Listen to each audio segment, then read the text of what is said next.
ये वचनों को सत्संग रूप में एक श्रेष्ठता दी जाए। ये दिल हर समय परमात्मा के एहसास में हो, मन में फिर भेदभाव नहीं, नफरत नहीं। एक दासों के दास हैं हम, ऐसे भाव से समर्पित होके, एक अपने किसी फ़ायदे के लिए नहीं, एक बेगर्ज होके ये सेवा की जाए। और इस सेवा में फिर ना देखा जाए कौन है, कहाँ से आया है। ये हर एक के लिए दिल एक समान, हर एक को पूजनीय मानते हुए हर एक के जीवन में किस तरह कंफर्ट आ सकता है। तो ये मध्य मार्ग, ये बैलेंस, ये भक्ति का, और कैसे मानवीय गुणों से फिर युक्त होकर अपने जीवन में इस परमात्मा को एक रखकर स्वयं ही हर एक वो ह्यूमन वैल्यू का साक्षात रूप इंसान बन जाता है। कैसे फिर ये समझ आ जाती है कि ये हलचल दुनिया की तो होती रहेगी, एक ये भाव कि हर समय कुछ ना कुछ तो होता ही रहेगा संसार में, पर ये परमात्मा के ऊपर स्थिर होने से ही मन स्थिर हो पाएगा।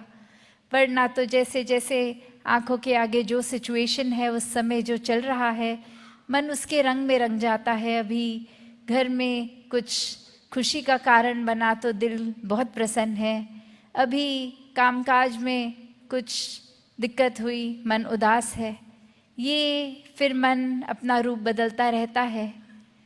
और कैसे मन को फिर जब जब हर पल इस परमात्मा में रखते हैं तो ये एहसास कि कुछ भी होता चला जाए, ये सुकून में ही रहना है, ये अपने आप सहज जीवन बन जाता है।